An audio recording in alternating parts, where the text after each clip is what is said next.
In 2013, print newspapers made $23 billion in ad revenue. Now, that sounds like a lot until you consider that in 2000, it was almost $65 billion. This loss of revenue, combined with falling subscription rates, has led to around one-fifth of regional newspapers closing since 2004. Local news is in the midst of a long and painful crisis.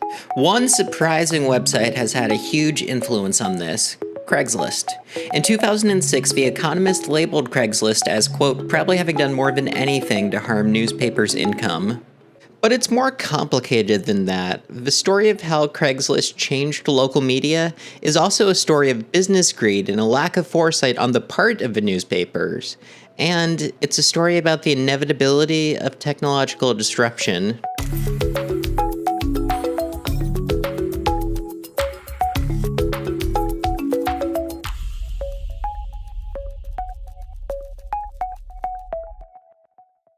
For most of modern history, local newspapers were incredibly important for the towns they served. They kept citizens updated on a local and national level, and in their existence and their ubiquity, local newspapers created a common gathering place for information. And a big piece of this was the classified section. If you needed a job, if you wanted to find an apartment to live in, or you just wanted to find a date in a really weird and detached way, you used the town's classified page. It was the easiest way to make sure that the most people around you were going to see it, and while this was useful to a town, it was often essential for that town's paper. Journalism was and is a low-margin business. It's hard to sustain a newsroom without having a bunch of subscribers or getting creative. But by charging for classified ads, papers got a dependable and highly profitable source of revenue. On average, before Craigslist, these ads accounted for around 40% of a local paper's revenue. And because they didn't have any real competition, newspapers were free to charge whatever they wanted for classifieds. Take the Washington Post, for example.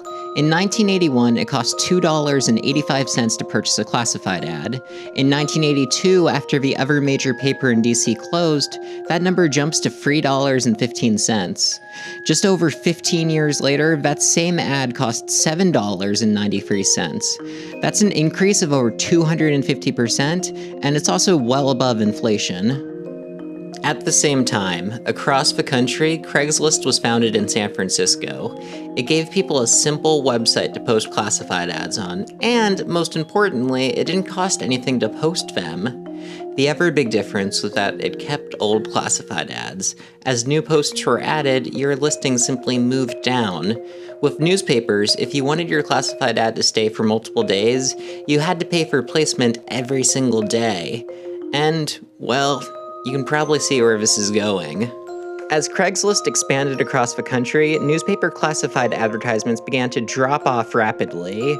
Researchers Robert Siemens and Fang Zhu found that when Craigslist moved into a town, the effect on a newspaper's classified ads is almost immediate. But it wasn't just ad revenue. Siemens and Fang Zhu also found that subscription rates, circulation, and other forms of advertising all fell for newspapers in towns when Craigslist moved in. This was devastating. Newspapers lost an estimated $5 billion between 2006 and 2017 because of it. For that same period of time, the newspaper industry lost over half its jobs. You can't blame all of this on Craigslist. The internet as a whole has completely changed the way we consume news, and by charging more and more for classified ads, newspapers are basically daring someone to come up with a cheaper option. In many ways, Craigslist is just a symptom of a broader change in the media industry. But at the same time, Craigslist did take away the most profitable part of hundreds of newspapers.